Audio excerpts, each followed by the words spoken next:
Republic of Kenya, we as Bunge la Mwananchi Jacaranda take this opportunity to thank our millions of followers all over the country for consistently and diligently addressing the issue of abduction. We thank God for the release of the abductees alive. Recently, we have witnessed footages of Kenyan youths who have been vocal in criticizing the government being ambushed by unknown masked men who later forced them into their vehicles and speed off. The abductions have portrayed Kenya as an unsecured country to the outside world, and in this behavior continues, we are likely to witness a decline in tourism and foreign countries giving their citizens warning on their security in Kenya. The conflicting statement by security agencies that there are no abductions, despite evidence from footages, have made the citizens worried of their security and also living in consistent fear. We urge the government to take all full responsibility of guaranteeing citizens their security and freedom of expression. The government should welcome criticism to increase its efficiency and to measure its performance. The government should take note on the issue affecting Kenyans and address them immediately. Moreover, the government must fulfill the promises it made to Kenyans, and we will not relent in championing for the interest of the youths and public interest. We will do it at all costs without fear of succumbing to any intimidation.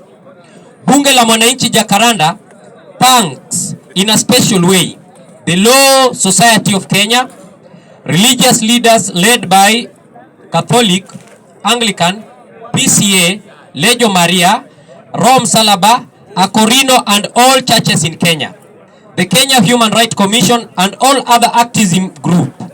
We also in a special way thank our political leaders who have remained committed for fighting for public interest, including His Excellency Raila Amolo Odinga, former Deputy President His Excellency Rigathi Gachagua, former Vice President Kalonzo Musyoka, Honorable Babu Owino, Senator of Kisii Honorable Nyonka, Trans Nzoia Governor George Natembeya, Manyata Constituency Member of Parliament Honorable Mukunji, among others. Honorable Mukunji, among others. We can't forget to thank our leading media in Kenya, including but not limited to Citizen TV, KTN, NTV, and all other online medias for the dedication in addressing and broadcasting the abduction shenanigans. Also, we thank all Kenyans on social media, that is on Facebook, X app, and TikTok, for pushing for the release of the abducted youths.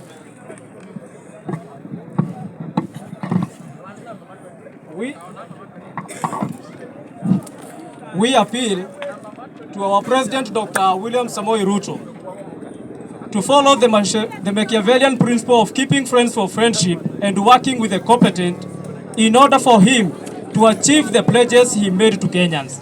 We urge the politicians allowing the President to stop sycophancy and tell him the reality on the ground. Public interests should come first before personal interests. We call upon our National Intelligence Service to give our President factual information to avoid repetition of the contradicting statements like the ones we witnessed on the abduction case.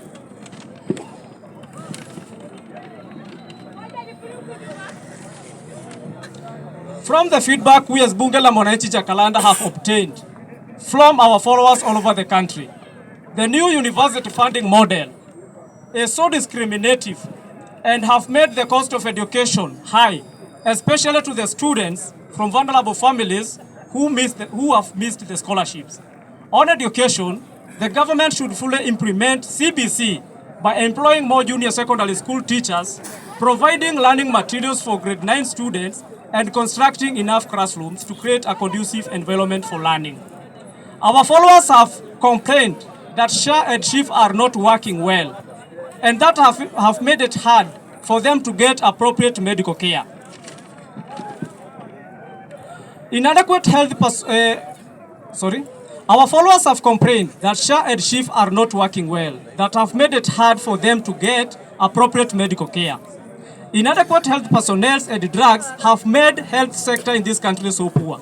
We therefore urge the government to ensure that SHA and SHIF are working, and it should be the citizens saying that it's working, but not leaders.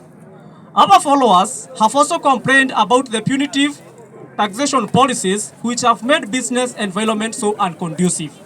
We as Bunge la Mwananchi Jacaranda, economists and political intellects, feels overtaxation reduces the tax basis and thus lowers collection of taxes.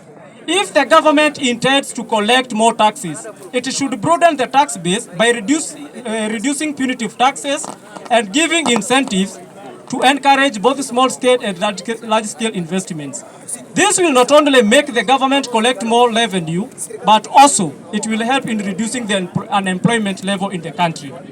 Bunge la Mwananchi Jacaranda economists and political intellects recommends the following economic books to our President Dr. William Ruto and his economic advisors. Why Nation Fails by James A. Robinson, How Rich Countries Got Rich and Why Poor Countries Stay Poor by Eric Reinette. We encourage our followers all over the country, together with our religious leaders, political leaders, activists, non-governmental organizations, to continue keeping the government on check and championing for the public interest. We also request our youth to criticize the government responsibly by attacking the issues but not personalities. Thank you very much. Thank you very much. This statement kwa wale ama kwa katika lugha ya Kiswahili ni kwa njia ama kwa siku kadhaa tumeona utekaji nyara ambapo baadhi yetu wanasusia kwamba huenda wale watu wanajiteka nyara. Iwapo watu hawa wanajiteka nyara ama wanatekwa nyara, ni majukumu ya serikali